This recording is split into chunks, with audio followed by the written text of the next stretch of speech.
Donc bonjour à tous. Je suis très heureux aujourd'hui d'être avec vous. Donc je me présente. Donc je m'appelle Florent Delomier. Je travaille au sein de la société Mascotte et m'occupe des projets en éducation de la société. Donc je suis accompagné de Christophe Gombert, qui est un enseignant en mathématiques et qui fait partie, on va dire, des enseignants qui utilisent et qui ont bien participé à la mise en place de notre plateforme et du contenu présent sur notre plateforme. Donc, en gros, on va présenter aujourd'hui nos ressources, ou moi finalement, je vais vous présenter, on va dire, le contexte général autour de ces ressources. Et puis finalement, dès qu'on va partir dans la partie plus orientée pédagogie et en rapport avec les élèves, je lui laisserai la main pour qu'il puisse présenter. Voilà, en fait, je voulais commencer par vous expliquer un petit peu le contexte dans lequel on se place. La commande qui nous a été faite, à nous mascottes et à une autre société qui s'appelle LDE, donc dans le cadre d'un accord cadre, autour d'un groupement de 5 régions et de nous, c'est de pouvoir proposer donc aux enseignants des lycées des ressources numériques qui pourront être utilisées dans un cadre pédagogique. Et donc, finalement, un système permettant de pouvoir, entre guillemets, commander des ressources auprès de nos catalogues respectifs. Pour être donc en gros, attendez, j'ai un petit souci, voilà, ça ne passait pas. L'idée est de dire, c'est que finalement, donc il y a eu plusieurs formations qui ont été faites à ce sujet-là, et là je reprends très rapidement certains points, histoire d'avoir ce contexte global. C'est que d'une part, il y a LDE qui s'occupe de l'ensemble des matières non scientifiques, et nous, on a un catalogue qui du coup, s'occupe des mathématiques, de, euh, de la SVT et PSE, de la physique-chimie et des autres matières scientifiques.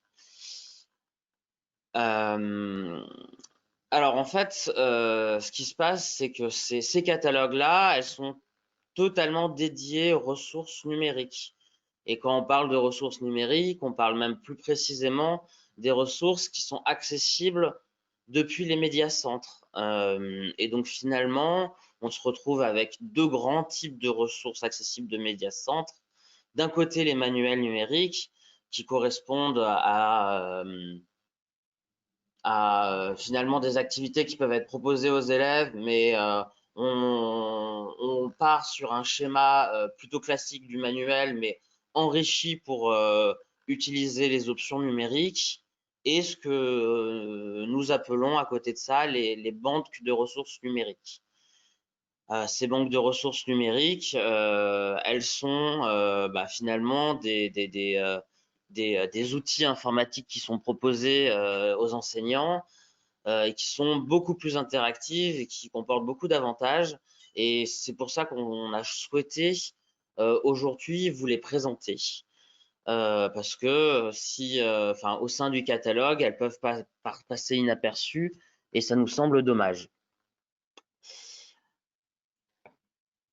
Alors, en fait, l'idée est de dire donc là, j'ai fait un focus spécifiquement sur les maths parce qu'aujourd'hui, on a choisi de parler spécifiquement des maths. Et donc on a pu référencer en fait en gros les différents titres qui existent sur notre catalogue. Donc d'une part, d'un côté, les titres qui sont présents en mathématiques, donc plutôt sur les livres numériques. Donc si vous voulez voir là sur les slides, on observe un ensemble de références. On en a une cinquantaine environ en mathématiques. Et il existe également 5 ressources, donc des banques de ressources spécifiques en mathématiques. Je vais vous montrer très rapidement comment ça se propose sur notre interface de commande, le catalogue. Je vous expliquerai à la fin hein, tout le processus, la gestion des comptes, etc. Mais c'est vrai que déjà, d'une part, parce qu'en fait, voilà, on se retrouve avec des catalogues assez denses en nombre de références. Et il est vrai que pour pouvoir arriver à vous retrouver, eh ben, il nous semblait pertinent justement de vous parler de comment on peut par exemple retrouver les banques de ressources numériques. Et donc là, en l'occurrence, pour les retrouver, donc là, si vous voyez mon écran, donc là, je suis sur le site du catalogue. En fait, il suffit d'aller chercher les ressources de l'éditeur Cabri Mascotte. Donc, parce qu'en fait, donc nous travaillons en coédition avec la société Cabri, où on va voir l'ensemble des banques de ressources numériques que l'on propose. Donc, en gros, les ressources que l'on propose, elles ont d'abord été pensées pour les lycées généraux et technologiques plutôt que les professionnels. Et on sait très bien que on s'adresse à vous sur les lycées pro. Donc, on a conscience bien de cette distance qu'il existe entre ces ressources qui sont proposées et finalement l'enseignement. On a pu un petit peu regarder le programme en particulier et il nous semble qu'il y a des correspondances qui sont suffisamment fortes pour que ça vaille le coup de vous les présenter parce que, à notre sens, elles ont de gros avantages d'un point de vue des usages.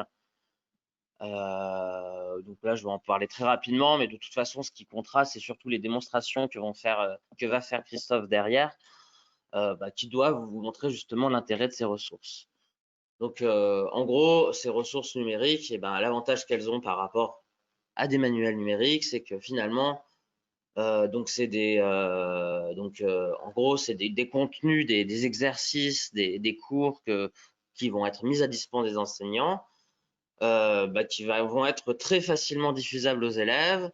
Les élèves, ils vont se retrouver avec des actions, des activités, des mises en situation qui sont relativement avancées, variées et du coup qui sont plutôt intéressantes et impliquantes pour les élèves.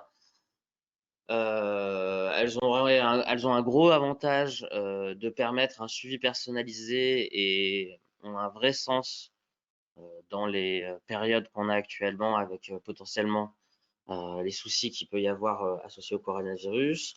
En plus de cela, justement pour faire un lien entre le travail qui va être fait en classe et celui à la maison, c'est des exercices qui permettent un vrai lien. Et ensuite, une fois que vous avez de plus en plus l'habitude d'utiliser la plateforme, il va être de mieux en mieux possible de prendre en compte finalement l'hétérogénéité de chacun des étudiants et leur proposer des exercices différents grâce au suivi que vous avez pu avoir. L'idée, comme je vous disais, c'est que je propose, enfin que Christophe vous fasse un petit balayage en fait de certains exemples de ressources qui vont être présentes dans ces banques de ressources, justement de manière à ce que vous puissiez déjà constater les liens entre les programmes sur les lycées pro et des ressources qui sont proposées, et puis finalement de vous démontrer les avantages concrets de ces banques de ressources. Donc, donc il est possible également de tester directement ces ressources par vous-même. Donc, on vous a indiqué l'URL là, et elle va être disponible. Donc, je la redonnerai à la fin. Mais du coup, voilà, il est possible pour vous de vous créer un compte pour tester ces ressources. Donc, vous pourrez les tester soit directement en les visualisant, soit il y a même des comptes élèves génériques qui sont proposés. Et donc, vous pourrez simuler justement l'envoi de ces ressources à vos étudiants. Donc, je vais laisser la place à Christophe pour qu'il puisse nous présenter ces ressources. Bonjour à tous, je m'appelle Christophe Gombert, je suis professeur de mathématiques en collège à côté de Toulouse, à Pellegrini.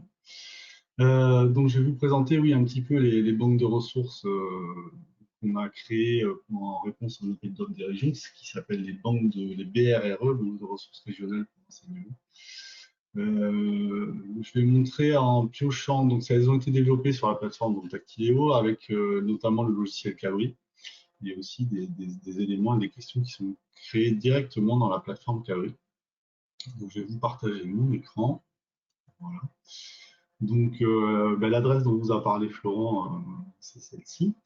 Vous allez arriver ici, et là vous allez pouvoir taper comme établissement NADEMO et accéder à la plateforme. Donc éventuellement vous inscrire. Voilà, je vais me connecter et on arrive sur la plateforme Tactileo.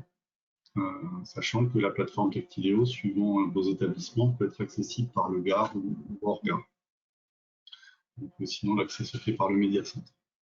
Donc, je vais vous montrer en piochant un peu dans les collections mathématiques l'intérêt d'avoir des modules dans lesquels la plupart des exercices ont été créés avec le logiciel Cabri, qui est un logiciel qui est expert en mathématiques depuis de nombreuses années, qui permet notamment aux élèves de visualiser, manipuler et réaliser des activités dynamiques avec une certaine autonomie.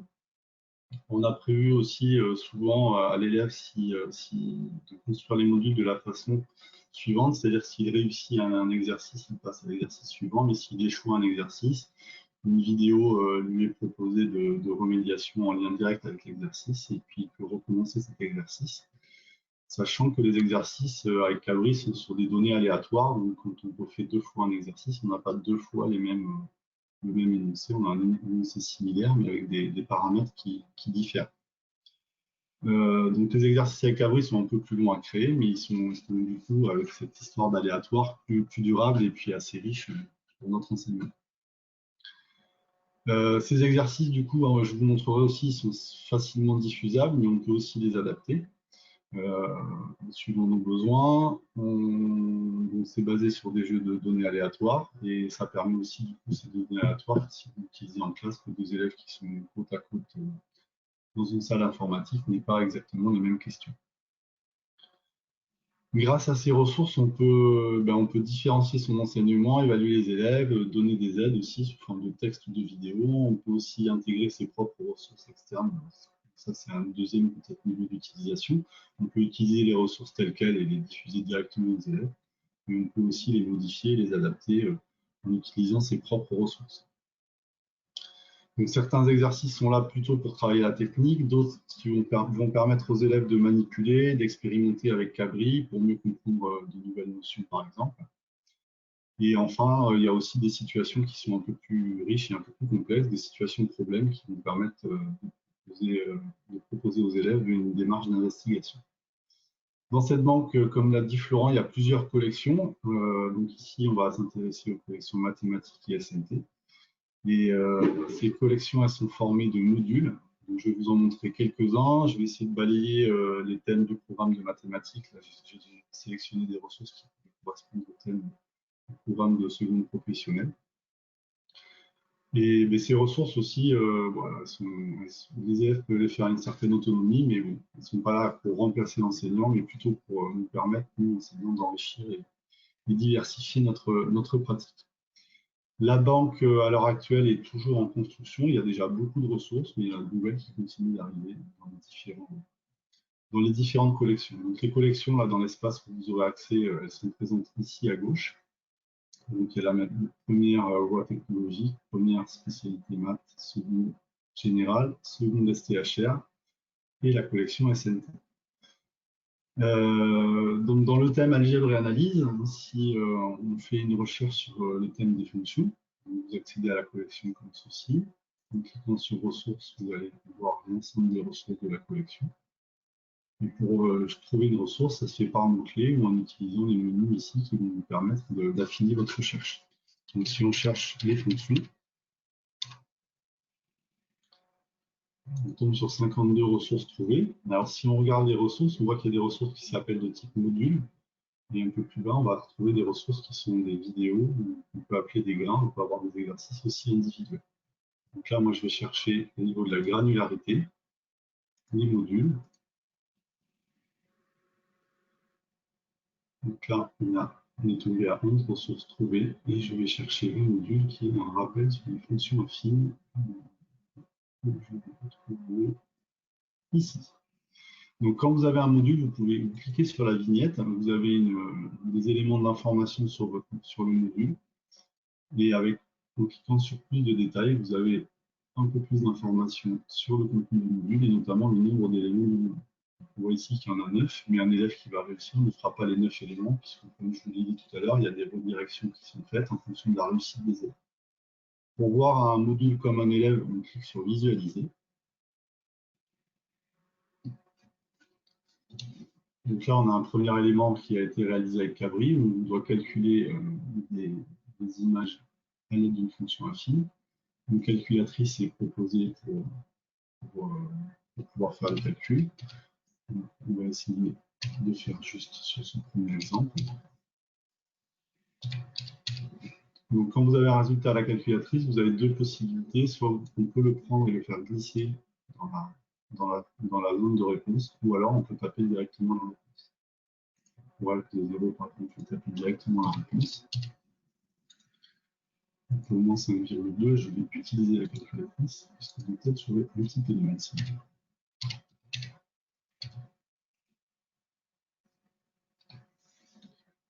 Ici, je ne vais pas me tromper. Je suis parti à l'envers. Là, donc, 54,88 que je vais taper dans la zone de réponse. On valide avec la coche en bas à droite. Et ici, on a réussi l'exercice. Du coup, on passe à l'exercice suivant. Donc là, c'est des calculs d'antécédents. On peut donner des résultats sous forme fractionnelle. Donc, je vais faire exprès ici de me tromper.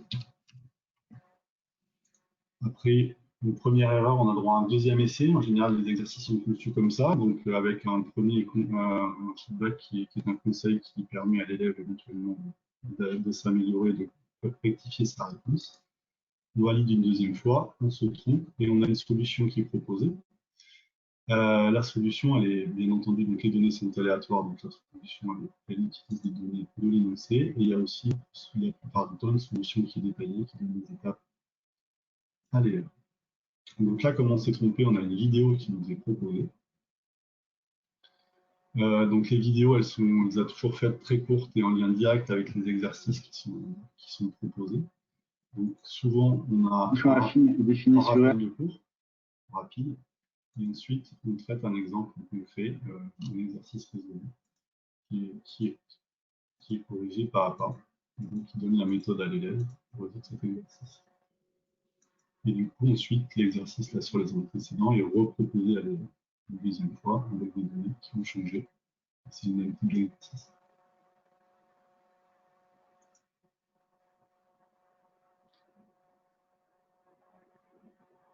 Et là, on a un dernier exercice où on demande de trouver le coefficient directeur et l'ordonnée à l'origine de la représentation graphique d'une fonction affine. Donc ici, on a un coefficient directeur de 1, 2, 3, 4, 5. Si je ne me trompe pas. À la fin du module, l'élève va avoir un bilan complet de son travail avec un score. Donc, ce score, il est paramétrable par vous. Là, par défaut, chaque exercice est noté sur un point. Mais on peut modifier ça dans les paramètres du module. Et puis, il y a un détail de toutes les questions qui ont été passées. Celles qui ont cette petite icône noire, là, c'est des éléments qui sont non évalués. Et avec le rond rouge et le rond vert, c'est des éléments qui étaient évalués. Donc, maintenant, je vais vous présenter d'autres modules de façon parfois plus ponctuelle et parfois complète. Le deuxième module que je voulais vous montrer, c'était toujours dans le thème algèbre et analyse, c'est sur la fonction carré. Le thème sur la fonction carré, il est ici. Et du coup, je vais en profiter là pour vous montrer comment on diffuse un module aux élèves. Donc, on peut cliquer sur la vignette. Et là, il y a marqué créer une session. Donc, vous pouvez créer une session, c'est comme ça qu'on diffuse un module aux élèves. Alors, plusieurs possibilités. On verra ensuite si vous avez des questions par rapport à ça, si vous êtes avec le GAR, sans le GAR, on verra comment ça se passe.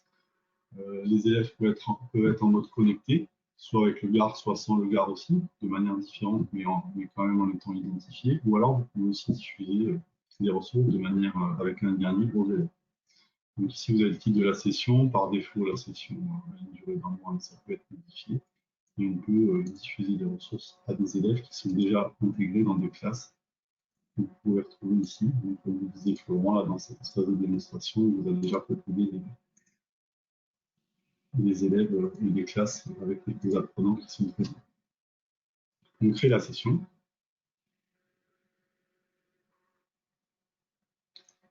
Donc, on arrive ici sur l'endroit où on pourra voir les résultats des élèves. Et comme je vous le disais, il y a aussi la possibilité de diffuser de manière libre cette ressource sans que les élèves aient besoin de se connecter. Donc là, je vais vous mettre dans le chat ce petit lien, comme ça vous pourrez le tester par vous si vous le souhaitez. Voilà. Moi, je vais passer en mode connecté élève, comme ça on va voir l'interface élève, et on va voir cet élève 1, on va faire fonctionner l'élève 1, cette ressource. Donc là, quand on est hors regard, l'élève va se connecter sur l'établissement, comme nous tout à l'heure, avec un identifiant et un mot de passe.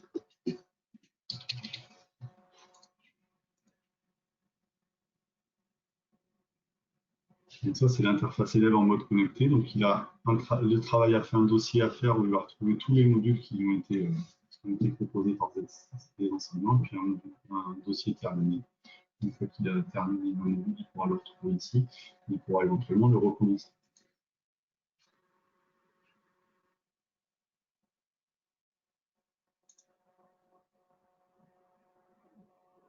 Donc là, c'est sur la fonction carré. On doit placer des points de la courbe représentative de la fonction carré. On me demande moi de placer le point d'abscisse 3. Je vais placer la solution détaillée avec la courbe qui apparaît. Ensuite, un point qui est pour un abscisse négatif, donc le point d'abscisse -2. Je vais changer un petit peu. Voilà, donc un conseil qui est proposé et la possibilité de modifier la réponse avec la solution détaillée qui est proposée.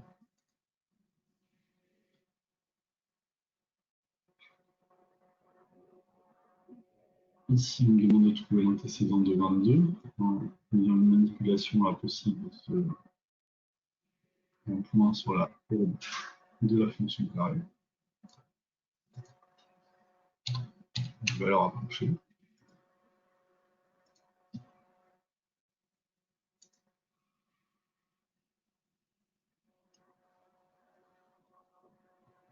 Et pour terminer, ici, on me demande le nombre d'antécédents de 1. Donc là, l'élève va placer cette droite pour regarder l'antécédent. Et on termine, je crois que c'est le dernier élément du module. Donc l'élève a son bilan complet. Il peut recommencer s'il le souhaite, ou alors cliquer sur terminer. Il revient dans son espace, dans affaire il y a rien, et dans terminer, il retrouve son module avec son score et la possibilité de recommencer s'il le souhaite.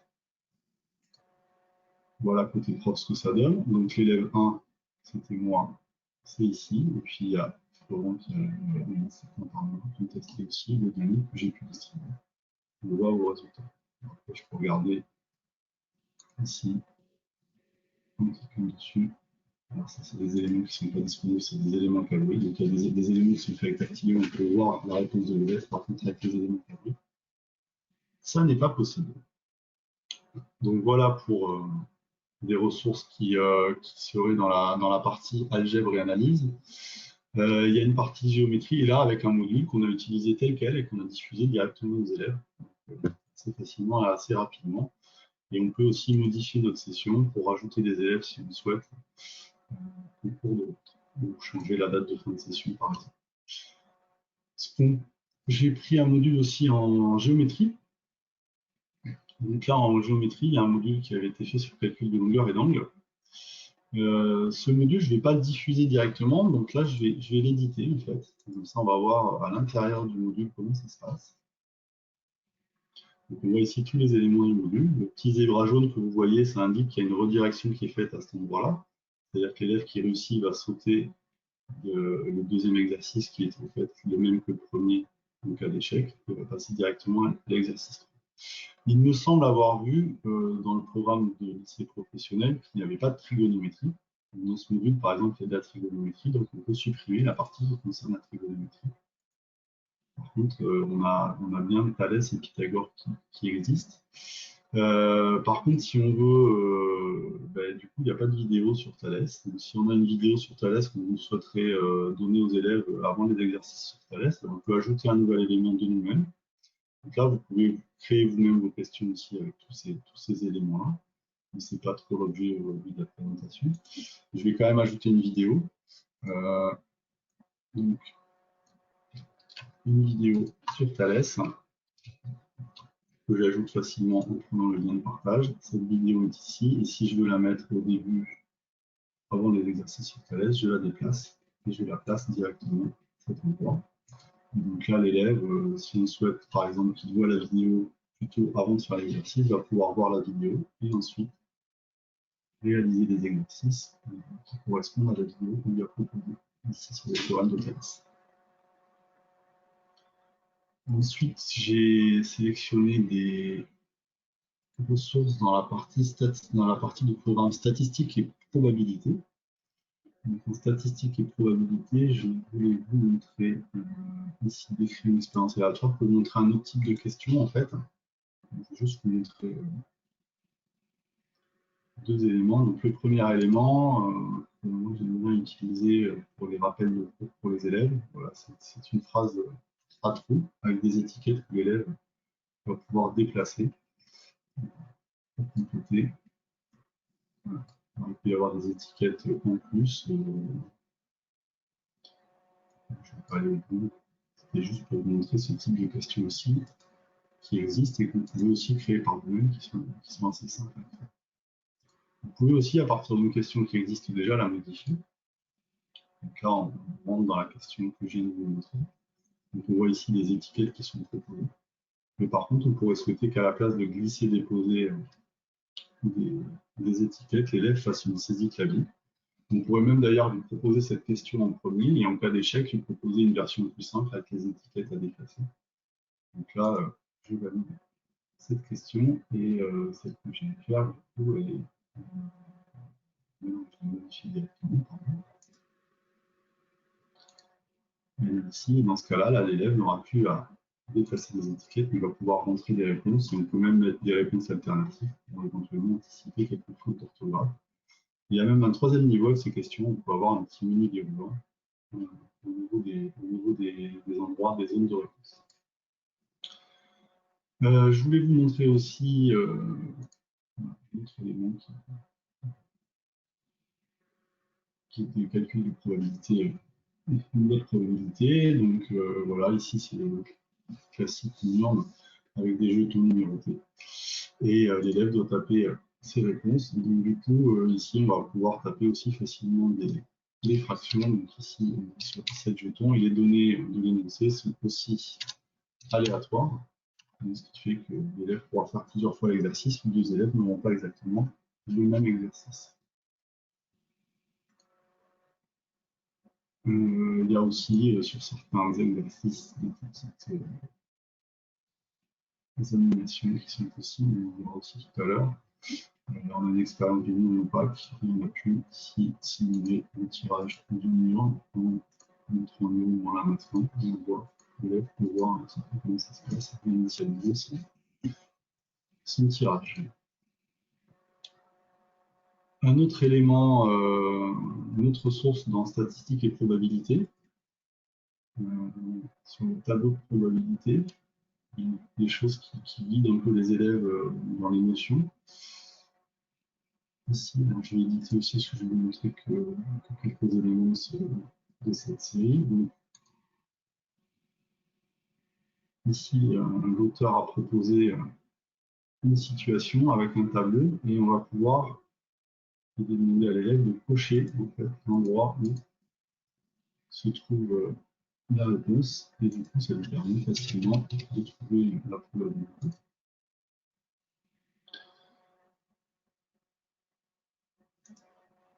Ensuite, on va parler de l'événement contraire. Donc, on va pouvoir bien voir aussi du coup l'événement contraire constitué de tous les autres événements.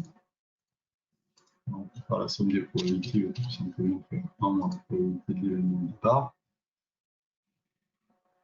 Et il y a aussi, donc ça c'est des éléments qui sont réalisés avec le logiciel Cabri. Avec le logiciel Cabri, on peut aussi déplacer des étiquettes et donc pour arriver à décrire l'événement contraire, dire que l'événement contraire d'une voiture de sport rouge, ce sera une voiture grise, une voiture blanche, une voiture utilitaire, une voiture familiale. Voilà. Donc, il y a une grande diversité dans les types de ressources qui peuvent vous être proposées. Voilà, il y a beaucoup d'autres ressources, je pense, qui correspondent bien au programme de seconde professionnel dans les statistiques et probabilités. Il y a aussi un module Python qui est intégré dans certaines ressources qui sont proposées. Là, je vais aller dans la collection seconde STHL. Si je tape Python dans cette collection-là,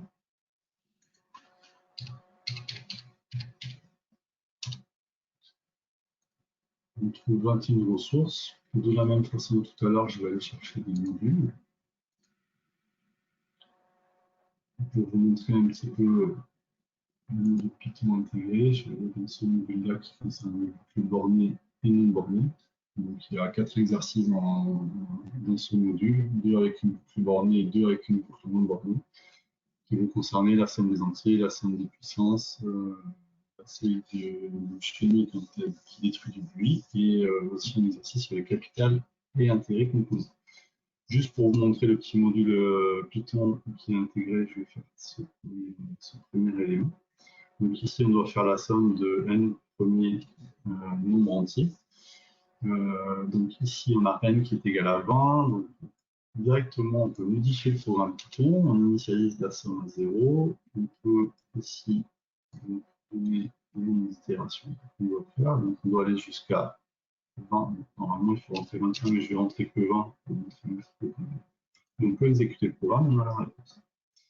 Et on a, pour tester un peu ce qu'a fait l'élève, on demande ici qu'est-ce qu'il a rentré sur chacune des lignes. Donc là, c'est faux. Et du coup, on m'indique bien que pour aller jusqu'à 20, il faut qu'ici je rentre 21. Et ça me permet de rectifier ma réponse. Voilà, donc il y a beaucoup d'exercices qui sont proposés aussi en Python. Et après, ce que je vous disais au début, c'est qu'il peut y avoir des problèmes plus complets et, avec une démarche d'investigation. Donc, je vais vous passer ce module d'algorithme de balayage et d'optimisation qui est très très riche, qui va vous montrer un petit peu. Alors, ça me permet aussi de vous montrer un petit peu ce que vous allez retrouver dans d'autres modules qui peuvent être faits avec Calo. Donc ici, on va, par l'algorithme de balayage en divisant l'intervalle en un certain nombre de subdivisions, essayer de donner une valeur approchée du maximum de cette fonction. On a un curseur qui permet de mettre ici le maximum est d'environ 1,3. Ensuite, on va avoir un deuxième élément qui va nous proposer de mettre en place un algorithme qui va permettre de déterminer avec l'algorithme de balayage ce maximum pour une fonction donnée. Donc avec des étiquettes qu'on va pouvoir déplacer ici dans les différentes cases qui sont proposées. Donc là, c'est la mise en place de l'algorithme. Et ensuite, le programme en Python qui est proposé et qu'on va pouvoir compléter pour mettre dans Python cet algorithme. Donc là, c'est un programme assez complet qui est proposé avec la fonction qui est déjà en partie rentrée, mais pas complètement, puisqu'on voit ici que le dernier élément 0,24 n'est pas bon, donc je vais le modifier. Et l'élève est guidé, donc la valeur de A qui est la borne inférieure de l'intervalle, ici c'est -1, la valeur de B qui est la valeur supérieure, c'est 3. Le nombre de subdivisions qu'on veut, qui est 100. L'élève peut regarder les indications qui concernent ici en vert. X est la variable qui va prendre les valeurs des différentes bornes de chaque division. Donc X au début est égal à 1 ou à A. P, c'est la longueur de chacune, donc ça va être B moins A sur N. Ça correspond à ce qu'on a vu précédemment dans la mise en place de l'algorithme.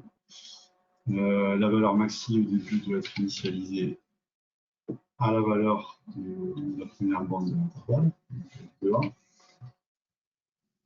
Et ensuite, x va être augmenté de p et y pour la valeur de x. Si je ne me trompe pas, et si la valeur y est supérieure au max qui était déjà atteint, la valeur maxi va prendre la valeur de y. Et on peut exécuter le programme et ça nous donne un maximum ici qui est d'environ 1,3. Et on peut taper la réponse.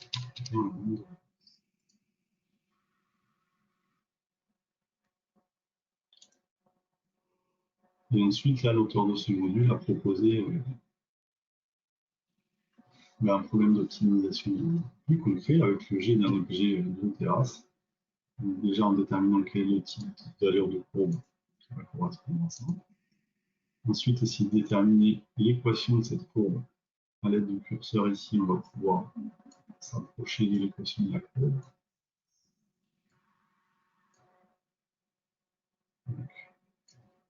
C'est un petit peu plus compliqué.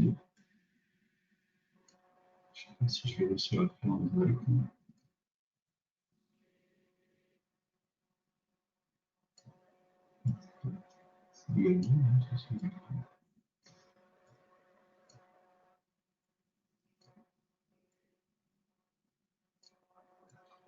Je ne vais pas insister, mais du coup, ça nous permettrait de trouver la fonction. Je vais mettre des valeurs.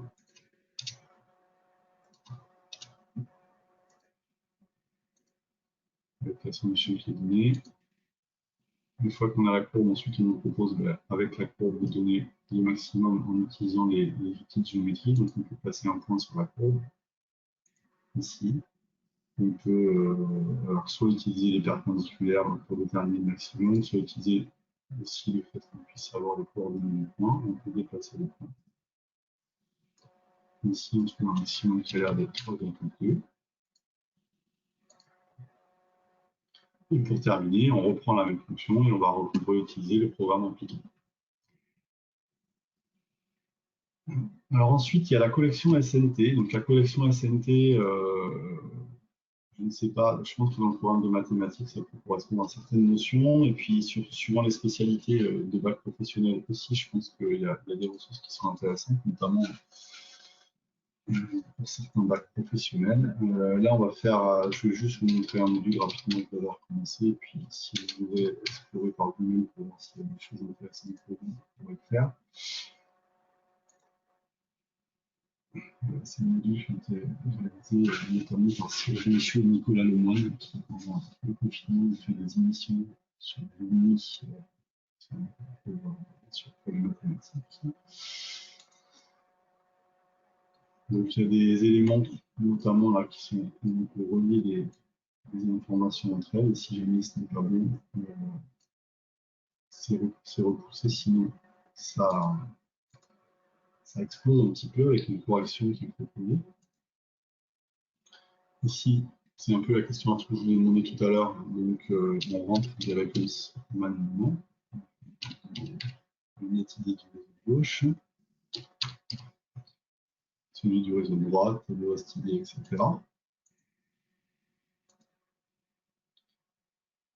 Un élément d'information sur le net ID et le host ID.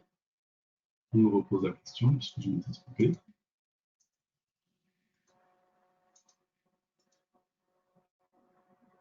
De nouveau des éléments reliés entre eux.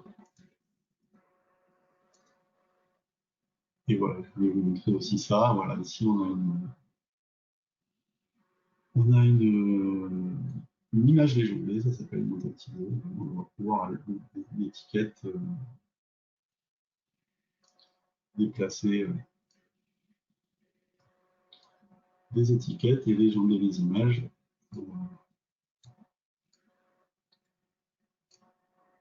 pour répondre à la question. Voilà la présentation que je voulais vous faire. Après, il y a toute la partie personnalisation, modification des ressources, création des propres ressources. Résultat et suivi des élèves, on l'a vu un petit peu tout à l'heure, vous l'avez ici à gauche. C'était l'interface qu'on a pu voir Vous allez retrouver ici toutes les sessions que vous avez distribuées à vos élèves et suivre le travail de vos élèves. Là, pour moi, c'est vrai que personnellement, pendant la période de confinement notamment, c'était très avec des résultats session par session. Vous avez aussi des résultats élève par élève. Donc, ça peut être intéressant de voir aussi les résultats élève par élève pour voir le travail global d'un élève. Et tous ces résultats sont tout le temps exportables au format tableau. Voilà ce que je voulais vous présenter. On va voir s'il y a des questions maintenant. Et si vous avez des questions, on va essayer de répondre à vos questions. Je repasse la parole à Florent. Oui, merci Christophe pour ta présentation. Donc oui, ce que je vous propose, c'est que donc je reprenne la main et que pendant ce temps-là, s'il y a des questions qui sont en rapport avec les banques, à leur usage, leur manipulation, etc., que vous posiez les questions dans le module questions justement qui est disponible. On n'est pas très Euh, nombreux. On peut aussi ouvrir les micros et donner la parole, peut-être.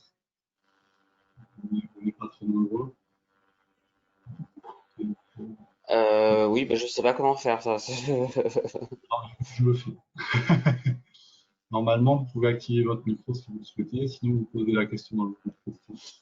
Ou alors vous pouvez le faire en activant votre micro.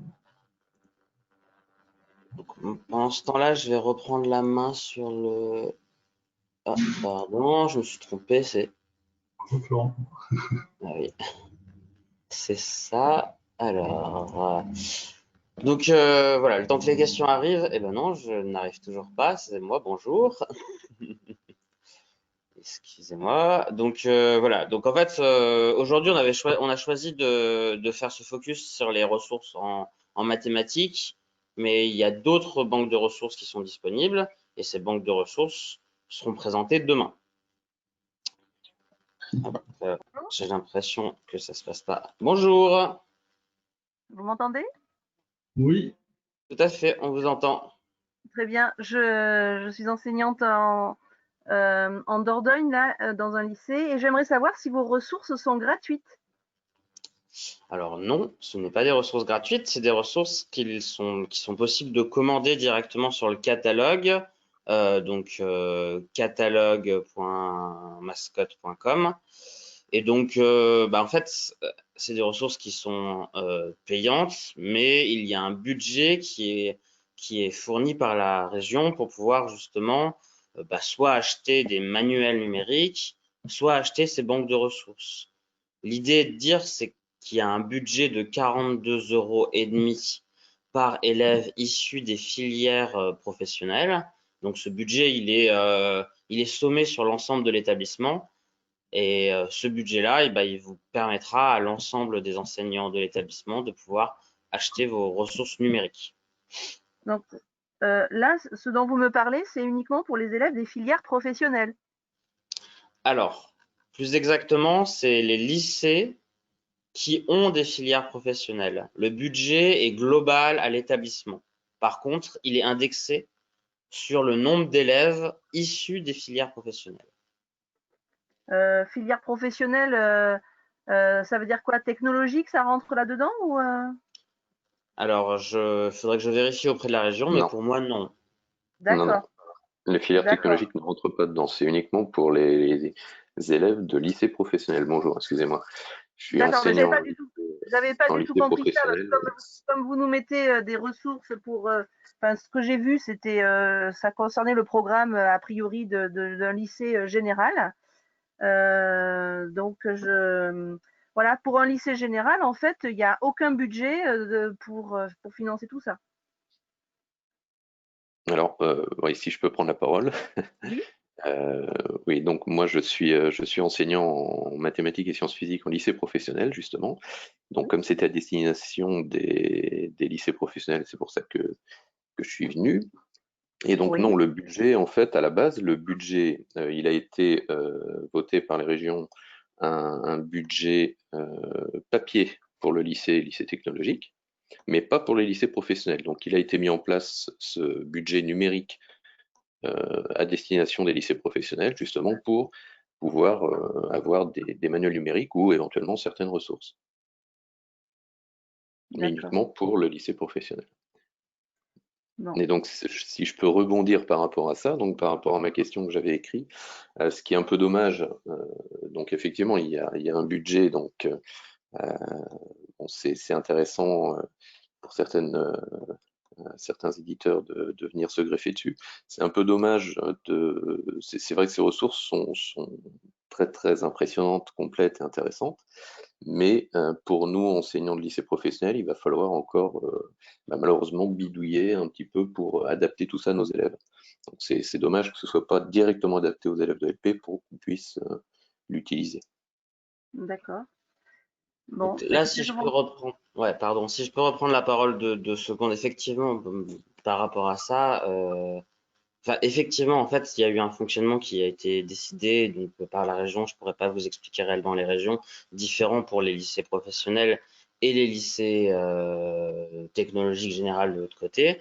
Donc, ce financement est spécifiquement sur les lycées ayant ces filières professionnelles. Et effectivement, nous, de notre côté, donc notre cahier des charges qui avait été plus ou moins... En fait, nous, on nous a commandé plutôt à la base des ressources sur l'ensemble des filières sans préciser si finalement les financements allaient être plutôt dans un sens ou dans un autre. Donc, effectivement, on s'adapte un petit peu au dernier moment. Ce que je peux vous dire là-dessus, c'est que si justement ces ressources-là, elles suscitent de l'intérêt et qu'elles sont commandées, nous on sera très très intéressés pour proposer l'année prochaine une ressource qui sera qui sera spécialisée dans les lycées professionnels. Mais comme en fait la commande sur les lycées professionnels s'est fait vraiment entre guillemets en fin d'année, on n'a pas eu le temps de s'adapter pour pouvoir justement vous proposer un contenu qui soit 100% conforme au lycée professionnel. Et on en est bien conscient et c'est pour ça que dès le départ, voilà, on vous explique justement ce contexte. Et pour nous, malgré tout, ça a quand même de l'intérêt de vous les présenter. Et après, voilà, je vous laisse un peu juger de la pertinence ou non de oui, l'utilisation des alors outils. d'abord, félicitations pour le travail parce que c'est vraiment très intéressant ce que vous avez proposé. Enfin, c'est beaucoup de travail et ça me semble très performant. Mais ce que je constate finalement, c'est que enfin, c'est l'établissement lui-même, c'est un établissement qui doit passer commande. C'est pas nous en tant qu'enseignants à titre individuel, on n'est pas dans cette configuration-là. C'est à l'échelle d'un Alors, établissement. c'est vraiment à l'échelle d'un établissement. En fait, ce qui se passe, c'est qu'il y a désignation de ce qu'on appelle un enseignant prescripteur au sein de chaque établissement. Plus exactement, il peut y en avoir plusieurs. Donc, il me semble que c'est quelque chose qui est voté au niveau du CA pour cette désignation et qui permet finalement à ces enseignants prescripteurs de commander ces ressources numériques avec le budget qui a été alloué. Et donc après détermination de ces enseignants prescripteurs, il doit y avoir une communication qui est faite depuis l'établissement vers la région pour justement définir qui sont ces enseignants prescripteurs. Et derrière, sur nos plateformes de commande, ils ont la main pour pouvoir commander. Alors, si, Bon, si, je écoutez, sais je pas vous si vous m'entendez, remercie d'avoir répondu à ma question. Enfin, du coup, je me sens pas trop concernée par vos je sais pas ressources. si je peux intervenir. Est-ce que vous m'entendez? C'est Oui, Thierry Pouzeau, donc région Nouvelle-Aquitaine. oui. Alors, je n'ai rien à redire sur ce qui a été dit. Vous m'entendez? Oui, oui, on vous Oui. entend. Allez-y. Ah ouais, ah ouais. J'ai rien à redire sur ce qui a été dit parce que c'est tout à fait exact. Juste un petit peu pour l'historique et ensuite sur les modalités. Effectivement, au départ de la conception de ce marché, le marché des manuels numériques était ouvert à l'ensemble des lycées, qu'ils soient généraux, technologiques ou l'enseignement professionnel. Il y a eu ce qui explique ce que vous disiez là au sujet de la commande tardive sur l'enseignement professionnel, c'est effectivement qu'il y a eu un choix politique à un moment donné de passer commande dans le cadre d'un autre marché pour des manuels papier sur les lycées d'enseignement généraux et technologiques et de se focaliser sur les manuels numériques sur l'enseignement professionnel. Alors ça, c'est le point. Effectivement, ça s'est arrivé en cours d'année, ce qui explique pourquoi chez Mascotte, ça c'était pour la petite explication, il a été difficile de se retourner. Voilà, ça c'était le premier point. Sur les modalités, il y a eu une communication en direction de tous les établissements de la région Nouvelle-Aquitaine le 19 juin, émanant de la direction de l'éducation de la région, avec un fichier en annexe, enfin, qui expliquait les nouvelles modalités de commande, et un fichier en annexe à compléter avec justement les référents prescripteurs de commandes, à retourner à une adresse qui s'appelle lycée-connecté@nouvelle-aquitaine.fr, nouvelle-aquitaine.fr. Si vous n'avez pas reçu ce courrier ou ce fichier, moi je vous invite à m'envoyer un mail, hein. Peut-être que vous me connaissez déjà. Bon, moi c'est thierry.pouzeau@nouvelle-aquitaine.fr, et puis je vous le ferai parvenir. Ensuite, la désignation des prescripteurs, je suis pas sûr que ça passe par un CA. En tous les cas, nous on fait pas de, enfin on prend les personnes pas sur la foi du CA. Et ce que l'on fait ensuite dans un deuxième temps, quand on a reçu le fichier, c'est qu'effectivement on le communique à la fois à LDE et à Mascotte pour que les comptes soient distribués par la suite. Voilà. Je ne sais pas si ça précise un peu les choses. Bien, messieurs, je vous remercie d'avoir répondu à ma question. Écoutez, je vous remercie. Je ne me sens pas du coup concernée. C'est pas ce que je recherchais en tout cas, mais l'information. Quelle était votre recherche? Bon, en fait, moi, je suis enseignante. Je suis sur la plateforme.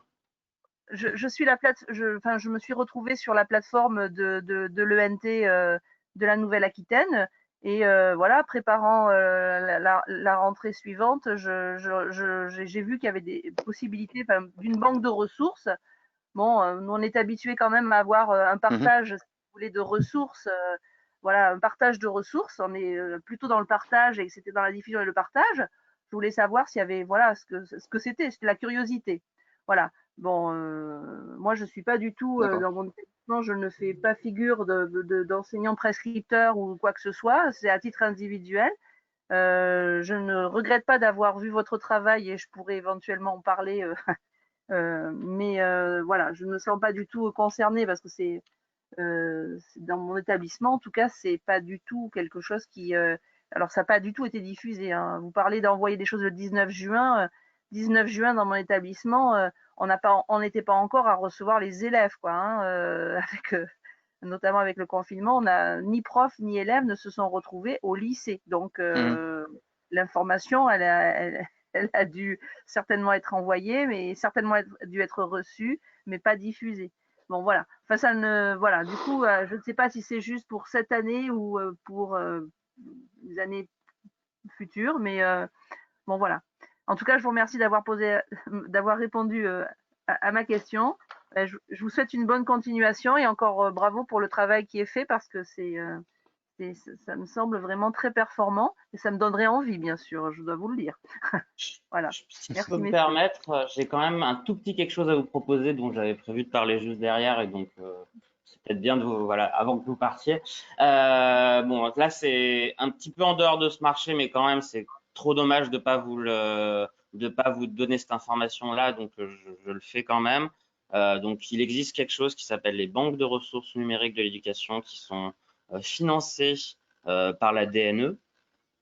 Dans lequel nous sommes aussi, nous avons des marchés, soit nous directement, soit d'autres, bon voilà, d'autres éditeurs, mais sur notre plateforme. Et donc, il vous est possible directement via vos ENT, gratuitement, pour l'ensemble des écoles, collèges, des lycées de France, d'accéder à 2 banques de ressources, une qui est en français langue seconde et une en sciences. Bon, il y en a une qui est pour le niveau cycle 4, et pour les sciences, et pour Équipe Réussite, donc des niveaux A1 à B2. Et donc ceux-là, elles sont directement disponibles pour tout le monde, donc qu'on soit de lycée général ou professionnel, gratuitement dans vos ENT. Donc c'est une autre possibilité que je tenais à vous signaler, puisque elles vous sont directement disponibles. Merci, messieurs. Je vous souhaite une bonne journée. Je vous remercie. Au revoir. Bonne journée. Merci. Au revoir. Oui, Au revoir. rebonjour. J'avais une petite question justement à Monsieur Bouzeau. Je suis prescripteur dans un établissement d'un lycée professionnel et ben, j'ai pas eu vent donc de ce mail du 19 juin. Donc bon, il est possible aussi que je n'ai pas eu de retour de mon administration. Alors, on Euh, a réitéré un envoi cette semaine, hein, avec les mêmes éléments, avec en plus des liens vers les webinaires, justement. d'accord, On l'a même renvoyé à nouveau hier d'accord. À à tous les l'ensemble établissements parce que d'accord. voilà, à l'ensemble des établissements. Bon, bah, Je vérifie, mais oui, oui, c'est hier. bon, bah, je me retournerai vers mon administration Voilà. Voilà. pour savoir. Alors après, c'est vrai qu'on s'est aperçu, et l'année dernière, c'était un peu le même Bah oui, principe il a fallu que plusieurs. voilà, la communication n'était pas toujours évidente. Voilà. Et j'avais une autre question parce que j'ai vu passer une histoire de 40, 47 ou je ne sais plus exactement pour 42 et par demi, élève. 42,5. Ouais. Ouais. C'est la moitié de ce qu'on avait l'année dernière en fait, c'est ça? En fait, euh, c'est un dispatch, c'est-à-dire que vous avez toujours 85 € par élève sur l'ensemble du marché manuel numérique, mais D'accord. cette année, la différence, c'est que vous avez 42,50 € pour la dominante Les ressources. scientifique, donc l'éditeur mascotte, et D'accord. 42,50 € pour le reste sur l'éditeur LDE. Voilà. D'accord. D'accord, d'accord. Et ça peut Donc être ça peut être modifié ou c'est vraiment il y aura un partage de toute alors façon? c'est a priori figé, hein. Je vous avoue que je comprends que c'est pas souple, mais c'est pour des questions comptables et de logique de marché.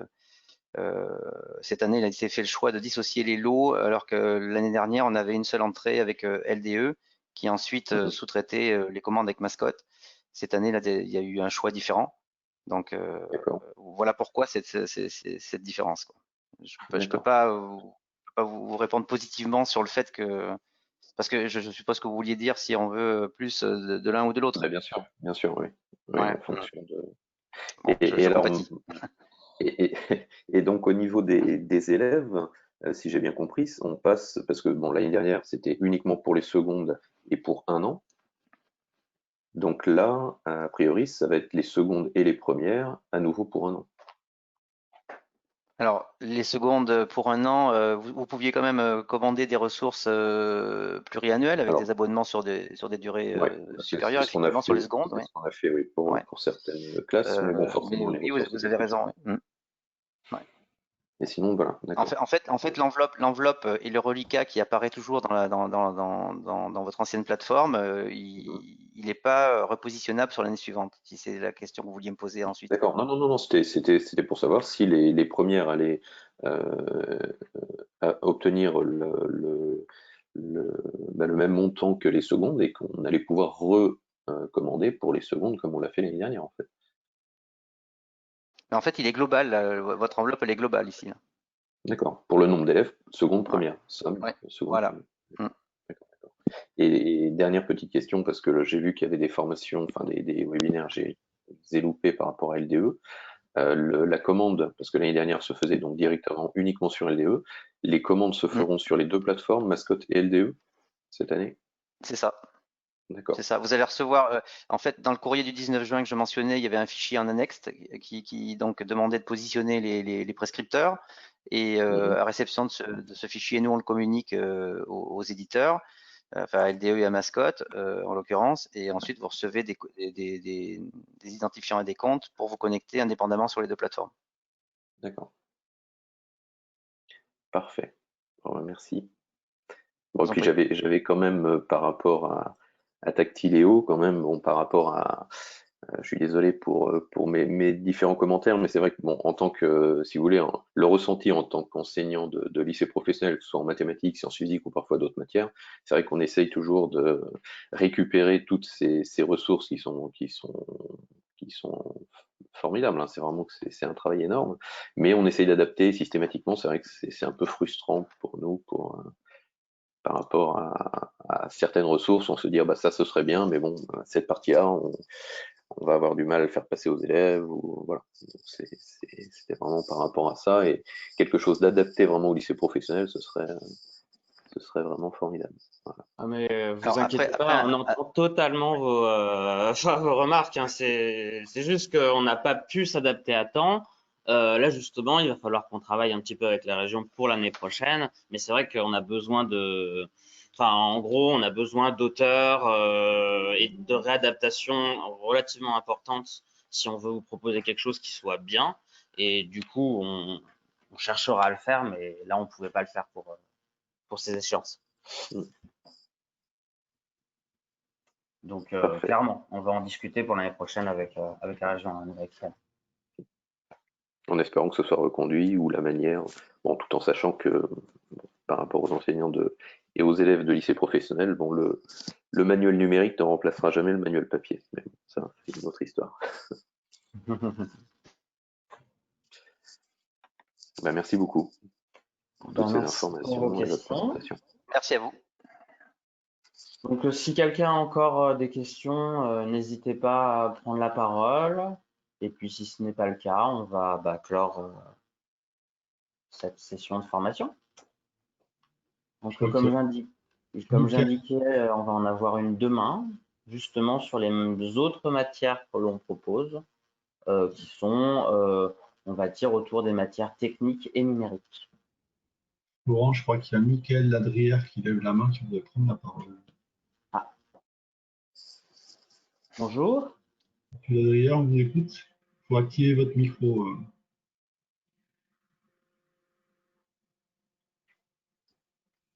Bon. On vous a entendu, on a entendu bonjour.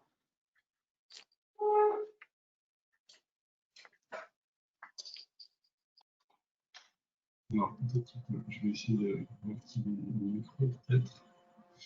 Je vois qu'il clique plusieurs fois pour lever la main, mais le micro ne s'active pas.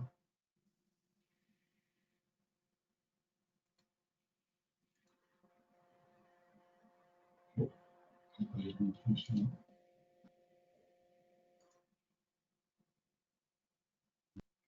Eh bien, écoutez, en tout cas, attendez, est-ce qu'on peut faire quelque chose? Si vous souhaitez nous poser une question, peut-être la poser par chat si vous n'arrivez pas à parler. Ah, bonjour. Ah, bonjour. Ça y est, on vous entend. Désolé, en fait, le son était coupé et le chat ne fonctionne pas non plus de mon côté. Je passe par l'application téléphone, peut-être que ça vient de là. Effectivement, donc j'ai suivi votre présentation. Je tends mon chapeau également à la qualité des ressources. Dans le même temps, j'ai pu du coup m'inscrire là pour les démonstrations. J'ai vu qu'apparemment donc les modules créés par des particuliers sont à disposition, on va dire. Par contre, je n'ai pas pu accéder, je ne vois pas où on peut trouver en fait les ressources que vous avez présentées pour test avant commande. Est-ce que ça c'est faisable? Alors, vous êtes inscrit sur quelle plateforme vous êtes là? Là, je suis sur Tactiléo avec les ressources, toutes les ressources, dans mon établissement, dans mes ressources, etc. Donc, avec l'UAI de votre établissement à vous? Oui, tout à fait. Alors, en fait, il faudrait l'établissement dans lequel je vais vous remontrer là en partageant mon écran. Oui. Alors, attendez. On a un. Donc, dans votre établissement, effectivement, vous n'avez pas ces collections-là, puisque pour l'instant, elles ne sont pas disponibles. D'accord. Vous vous déconnectiez, puisqu'il y a, Florent a dit tout à l'heure, ils ont créé un établissement de démonstration pour Nouvelle-Aquitaine. D'accord. À cet endroit-là, là, au lieu de rentrer l'UAI de votre établissement, vous rentrez NA-du-6 démo. Ouais. Et là, vous validez. Là, vous pouvez vous inscrire en tant qu'enseignant de nouveau à votre adresse académique et vous accéderez à la même interface que celle que j'ai utilisée pour la présentation. D'accord. Et là, vous aurez une connexion. D'accord.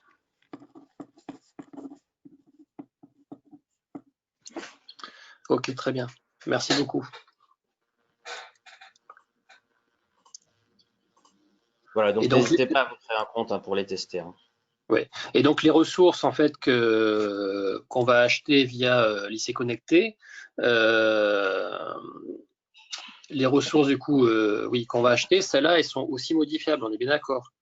Et une fois qu'elles sont modifiables, on peut les réutiliser ensuite librement. En Tout à fait, fait. si on prend une ressource d'une collection, donc là, ça c'est des ressources issues d'une collection, j'ai juste mis dans mes favoris avec la petite étoile. Ouais. Mais quand vous avez une ressource issue d'une collection, avec les 3 petits traits ici, vous pouvez la dupliquer. D'accord. Vous la dupliquez, et elle Pour apparaît, se l'approprier. voilà, et là, elle apparaît dans le dossier dans mes ressources. D'accord. Ça devient une ressource et il y a votre nom qui apparaît. Là, ouais, voilà, je l'ai fait, et il y a marqué Christophe Gumbert. Maintenant, c'est une ressource qui m'appartient et que je peux modifier. Et donc du coup, une fois qu'elle nous appartient, qu'on fait les modifications, l'année suivante, on peut réutiliser cette application, ou est-ce qu'il faut du coup récupérer encore des droits en rachetant l'application initiale? Est-ce qu'il faut de nouveau du coup faire les manips de modification? Vous voyez ce que je veux dire? C'est-à-dire que si ça doit être fait tous les ans, ça risque d'être fastidieux. Mais ça, je vais laisse Laurent répondre, je n'ai pas la réponse. Oui, alors, c'est pas aussi binaire que ça. Donc, en gros, toutes les ressources que vous utilisez vont être mises dans votre espace personnel. Donc, dans votre espace personnel, finalement, à partir du moment où vous avez accès à Tactiléo, elles seront disponibles. Donc, du coup, si vous personnalisez certaines ressources, vous les aurez les années suivantes. Néanmoins, il existe tout de même un système de licence qui fait que, en gros, quand vous partez de zéro ou que vous avez des licences qui sont, on va dire, libres, il n'y a aucun problème pour les utiliser sur le long cours. Il y a certains éditeurs avec lesquels on travaille qui auront pu stipuler le fait qu'elles ne sont pas libres de droit, les ressources. Et donc, du coup, dans certains cas, vous aurez le droit de les garder et de les réutiliser sans aucune gestion de licence et d'abonnement. Pour d'autres, il y aura un comportement un peu plus limité. D'accord, Voilà, c'est-à-dire c'est pour ça que je peux pas vous donner une réponse binaire parce que, en gros, par exemple, tous les exercices qui sont directement dans Tactiléo, ils sont modifiables à l'infini et diffusables après coup. Potentiellement, là, tu peux montrer juste dans plus de détails justement la licence. Voilà. Donc là, quand on est sur une licence de ce type-là, on a le droit tout à fait de la modifier, de la personnaliser et la diffuser à l'infini. D'accord. Oui, parce que si jamais je me lance moi personnellement dans cette aventure, effectivement, et comme le disait le collègue, nous en lycée professionnel, on a besoin d'adapter plus ou moins les questions, puis pour s'approprier aussi les appliquettes. Hein. Mais par contre, il faut que ce soit derrière un truc réutilisable. Voilà, même si je comprends qu'au niveau économique, voilà, la plateforme privée Mascotte ait besoin de fonctionner aussi. Mais il faut que nous, on puisse s'y retrouver et que notre travail ne soit pas perdu à la fin de l'année pour une rupture de licence et que toutes nos heures qu'on aura passées dessus disparaissent, quoi. Non, vous inquiétez pas, vos ressources seront bien sauvegardées et même d'ailleurs, si par ailleurs il se trouve que vous changez de lycée, il est tout à fait possible de nous demander de migrer les ressources d'un compte issu d'un lycée à un autre. D'accord, très bien. Alors, ok. Pardon. Vous passez par l'ENT, donc vous allez passer par l'établissement à l'extérieur. Oui. C'est par le NT1 qui passe normalement. Oui, Si on vous en passera avez par un, l'ENT. Ouais. Alors, autre question, on va dire technique pour Mascotte. Là, j'ai testé du coup aussi, puisque j'étais sur mon smartphone, l'application via le smartphone. Je me suis rendu compte qu'elle n'était pas forcément adaptée au smartphone. Est-ce que ça, c'est quelque chose que vous envisagez de développer au niveau du zoom téléphone, etc. parce que c'est vrai que nous, en lycée professionnel, on n'a pas forcément des salles informatiques autant qu'on peut en avoir en lycée général. Et je sais que personnellement, je travaille énormément avec le smartphone au niveau des élèves, quoi, pour tout ce qui est numérique. Et certaines applications sont étudiées déjà, prévues pour le smartphone, et c'est très bien, avec des possibilités de zoom sur des graphiques, des choses comme ça. Et puis d'autres, ben, du coup, ça devient très très fastidieux de les utiliser. Alors, je vous confirme qu'aujourd'hui, en gros, pas l'ensemble de nos ressources ne sont adaptées au smartphone. Et c'est vrai qu'on a, enfin, en fait, ce problème, il est semi-technique, semi-éditorial. En réalité, on a certaines ressources qui sont adaptées au smartphone, mais finalement, c'est parce qu'elles ont été pensées pour cela dès le départ. Et donc, du coup, elles sont plus simples en termes d'interaction pour qu'on puisse les utiliser sur smartphone. Et du coup, là, effectivement, nous, on prévoit d'avoir quelques améliorations sur la plateforme d'un point de vue global Oui. pour l'amélioration smartphone. Néanmoins, toutes les ressources qui sont pensées, voilà, dans les ressources qu'on a vues là, il y en a certaines sur lesquelles il y avait quand même beaucoup d'informations qui étaient proposées. Ça demande un redesign total de ces ressources-là, potentiellement, pour pouvoir les réutiliser. Par contre, celles qui sont plus axées sur les activités tactiléo, donc par exemple, il y a un moment donné, Christophe tout à l'heure a montré dans SNT adressage IP, par Voilà. exemple, et ben celle-là, elle est déjà beaucoup plus adaptée au smartphone. Mais tout ce qui est réalisé avec l'abri, ça sur smartphone, c'est que le smartphone n'est pas adapté. En fait, ça marche Oui, bien. c'est surtout pour les graphiques, effectivement, où ça avait coincé. Après tout ce qui est comment dire, remplissage de texte, etc., effectivement, ça fonctionne. Mais Voilà. c'est le graphique qui pose problème, effectivement, sur beaucoup d'applications. Mais du coup, par rapport à ça, c'est vrai que ça peut être aussi, ça peut valoir le coup selon les situations pédagogiques, donc de donner plutôt des exercices. Les exercices maths smartphone seront peut-être des exercices un petit peu plus simples, et peut-être qu'il y a des moments, des moments où il faudra, être plus dans d'autres dispositions pour pouvoir utiliser ces ressources. Vous êtes enseignant de maths physique. Tout à fait, oui, oui. Maths physique en lycée pro. Ce que disait Florent tout à l'heure, vous avez accès gratuitement à la BRNE maths sciences, qui est marquée cycle 4, mais qui en fait marche très bien en lycée. Et celle-là, ça, c'est des ressources qui doivent bien fonctionner sur smartphone. D'accord.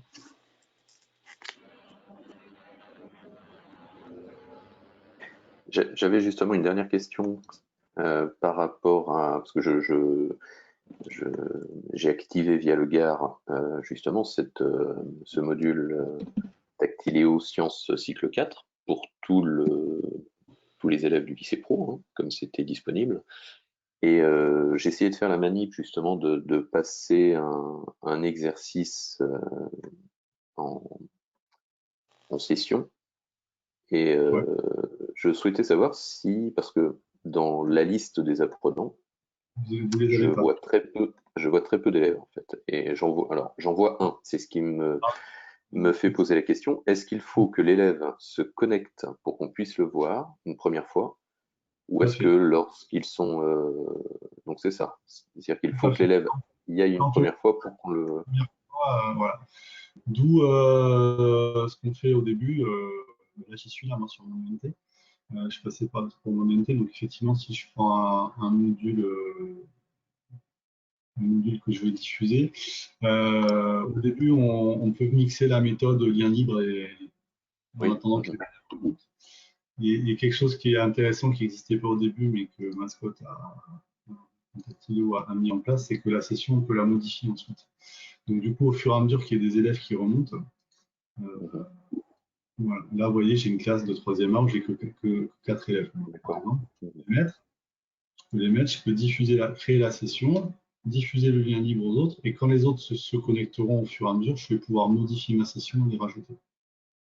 Alors c'est vrai que au début, une fois que c'est fait, c'était bien quand on avait les élèves sous la main, entre guillemets, quand on était en classe, on a pu se connecter une première fois, et du coup, on avait des bases d'élèves complètes. Quand c'était à distance, ça a été un peu plus compliqué. après, ça se fait vite. Mais ce qui est intéressant, c'est de pouvoir les ajouter au fur et à mesure sur une session. Mais d'ailleurs, si je peux me permettre, en fait, donc en gros, sur effectivement cette première activité où finalement on prépare sa classe numérique en même temps qu'on diffuse du contenu pédagogique, donc en gros, ce qu'il faut faire, c'est de leur demander donc de se connecter à l'ENT puis à Mascotte Science, puis ensuite d'utiliser le lien qui peut être fourni en même temps. Donc, et eux, comme ça, ils vont pouvoir directement accéder à l'exercice. Donc, si on leur dit connectez-vous à Mascotte Science, puis en utilisant le lien qui a été donné, ils vont directement se mettre dans cette liste d'inscrits. Ça marche, ça Ouais, ça marche, ça. C'est-à-dire si... D'accord. Non, mais parce que le Et lien, du coup, il ça demande... permet d'être encore plus fluide dans le sens où, comme ça, on demande pas à l'élève de se connecter une première fois sans qu'aucune activité pédagogique lui Ouais, soit c'est ça proposée. qui est perturbant. Mais en fait, je pensais que le lien libre marchait uniquement avec ceux. Quand on clique sur le lien libre, ça va se connecter automatiquement au truc de l'élève, c'est ça? Voilà. Mais ça marche, mais depuis seulement 6 mois. Hein. D'accord. Des Ce qui avancées fait qu'après, récentes. pour les autres sessions, on le verra dans la liste, vu qu'il se sera connecté. Pour les autres sessions, Exactement.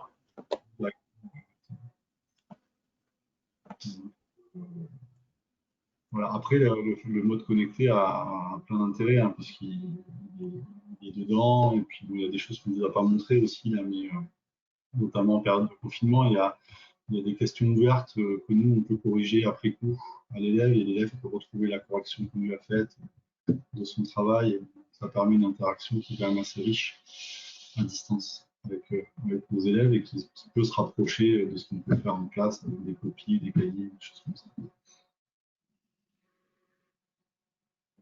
Très bien, merci.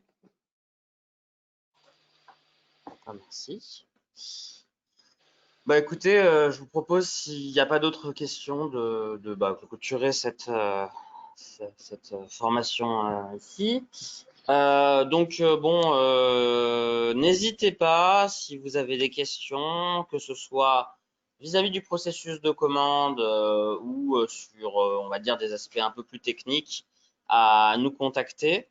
Donc je remets le mail à l'écran, mais c'est commande@mascotte.com. Reprends la main parce que c'est moi qui partage l'écran. Oui. Je n'y arrive pas, mais ça y est. Hop. Ok, et ben zut, j'ai pas fait ce qu'il fallait. Non, c'est ta tête, c'est pas ton mail. Hop, et ben alors, pourquoi ça y est. Ok, et donc voilà, si soit vous avez des problèmes pour commander, donc vous pouvez nous envoyer un mail à commande@mascotte.com. Donc potentiellement, vous avez toujours pas reçu les identifiants pour commander. Je dirais entre guillemets c'est normal. Enfin, plus exactement, on a eu des retards sur le sujet. Mais il est bien prévu de vous les envoyer. Et donc, à partir de ça, vous allez pouvoir commander, que ce soit ces banques de ressources ou les manuels numériques. Et puis, justement, après, dans l'attribution des ressources, en particulier des ressources Tactiléo, vous avez des soucis, vous pouvez nous contacter à un deuxième mail qui correspond plutôt à notre service d'assistance, donc qui est aussi présent à l'écran. On voit pas l'écran. Qui n'est pas présent à l'écran, apparemment. Ça y est, c'est bon. Doit être présent à l'écran. C'est bon. Pardon. Bah écoutez, J'ai aussi mis dans le chat l'adresse, j'ai rappelé l'adresse lycée connecté de contact avec la région, au cas où. super, merci beaucoup Thierry. Bah écoutez, bonne journée à tous. Merci beaucoup. Oui, de même. De même, merci. Merci, au revoir. Au Au revoir. revoir. Au revoir. La présentation et une bonne journée. À demain. Bonne journée.